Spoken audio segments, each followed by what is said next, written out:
रसूलों के अमाल उसका 12वां बाब। करीबन उसी वक्त हेरोदेस बादशाह ने सताने के लिए कलीसिया में से बास पर हाथ डाला और यूहन्ना के भाई याकूब को तलवार से कत्ल किया। जब देखा कि ये बात यहूदियों को पसंद आई तो पतरस को भी गिरफ्तार कर लिया और ये ईद फतीर के दिन थे और उसको पकड़कर कैद किया और निगहबानी के लिए 4 सिपाहियों के 4 पहरों में रखा, इस इरादा से कि फसह के बाद उसको लोगों के सामने पेश करे। बस कैद खाना में तो पतरस की निगहबानी हो रही थी, मगर कलीसिया उसके लिए बदिलो जान खुदा से दुआ कर रही थी।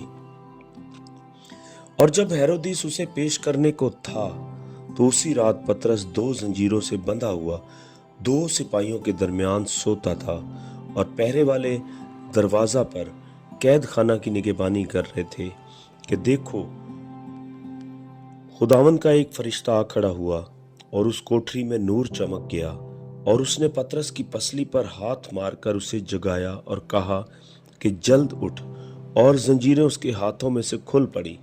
फिर फरिश्ता ने उससे कहा, कमर बांध और अपनी जूती पहन ले। उसने ऐसा ही किया। फिर उसने उससे कहा, अपना चोगा पहनकर मेरे पीछे हो ले। वो निकलकर उसके पीछे हो लिया और ये न जाना कि जो कुछ फरिश्ता की तरफ से हो रहा है वो वाकई है, बल्कि ये समझा कि रोया देख रहा है।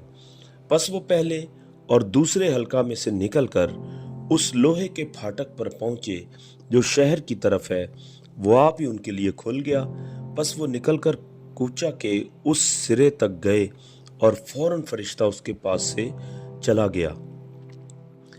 और पतरस ने होश में आकर कहा कि अब मैंने सच जान लिया कि खुदावन ने अपना फरिश्ता भेजकर मुझे हेरोदेस के हाथ से छुड़ा लिया और यहूदी कौम की सारी उम्मीद तोड़ दी। और इस पर गौर करके उस यूहन्ना की माँ मरियम के घर आया जो मरकस कहलाता है। वहां बहुत से आदमी जमा होकर दुआ कर रहे थे। जब उसने फाटक की खिड़की खटखटाई तो रोदी नाम एक लौंडी आवाज सुनने आई और पतरस की आवाज पहचान कर खुशी के मारे फाटक न खोला, बल्कि दौड़कर अंदर खबर की कि पतरस फाटक पर खड़ा है। उन्होंने उससे कहा, तू दीवानी है, लेकिन वो यकीन से कहती रही कि यूं ही है। उन्होंने कहा कि उसका फरिश्ता होगा, मगर पतरस खटखटाता रहा। बस उन्होंने खिड़की खोली और उसको देखकर हैरान हो गए। उसने उन्हें हाथ से इशारा किया कि चुप रहे और उनसे बयान किया कि खुदावन ने मुझे इस तरह कैद खाना से निकाला। फिर कहा कि याकूब और भाइयों को इस बात की खबर कर देना, और रवाना होकर दूसरी जगह चला गया।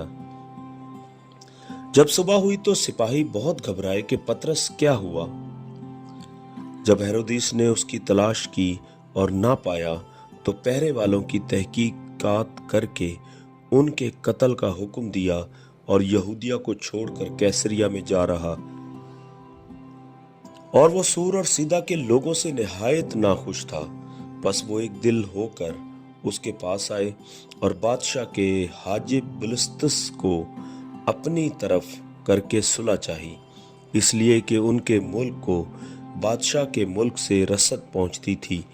बस हेरोदेस एक दिन मुकर्रर करके और शाहाना पोशाक पहनकर तख्ते अदालत पर बैठा और उनसे कलाम करने लगा। लोग पुकार उठे कि ये तो खुदा की आवाज है, ना इंसान की। उसी दम खुदा के फरिश्ता ने उसे मारा, इसलिए कि उसने खुदा की तमजीद ना की, और वो कीड़े पड़कर मर गया।